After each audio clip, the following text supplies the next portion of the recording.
the consequences for the owner are growing all the time. But worse was to come.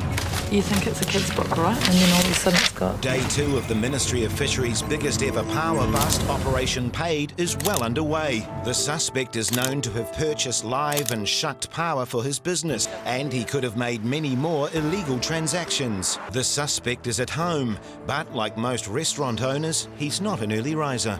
I'm a fishery officer. I have an authority to enter your house. Before long, the suspect's seated in the kitchen, but his apparently poor grasp of English turns a simple attempt to read him his rights into a major problem.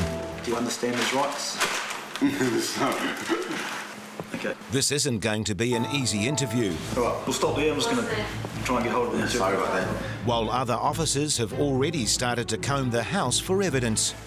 These must be, are these deposit receipts? The team are finding documentation that will help prove the case against him. Gold.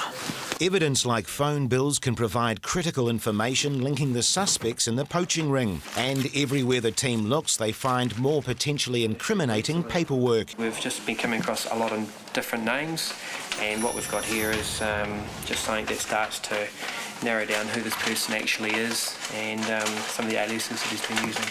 This is hidden in the hot water cupboard. Make sure you give that to Greenie. Yeah, I'll just go and get Greenie. Check this out though. You think it's a kid's book, right? It's got pictures of kids' stuff in it, and then all of a sudden it's got heaps of data. Cash. Yeah. A large amount of cash is photographed, and the suspects' vehicles are temporarily confiscated. But worse was to come. For today at least, the restaurant will be closed for business. Yeah. When we're finished here, we're going to go to the restaurant. We need to take out some of your tanks. Some tanks? Power tank. Yeah, how? Yeah. So there'll be no customers coming in while we're there.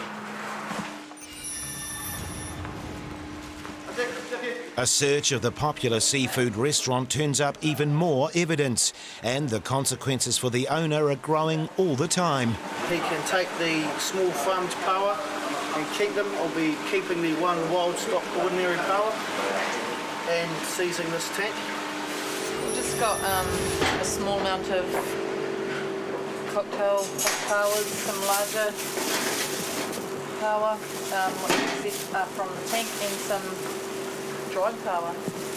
So they'll ask him if he's got any dockets for that. We'll just have to keep looking to see if we can find anything else. Another one. Where's my one? In there. What's that? Oh, it's a little cultivate one by the looks of that one. The restaurateur was convicted of buying illegal power and was sentenced to 4 months home detention and 250 hours of community work. And along with fish tanks and freezers, 3 vehicles were confiscated.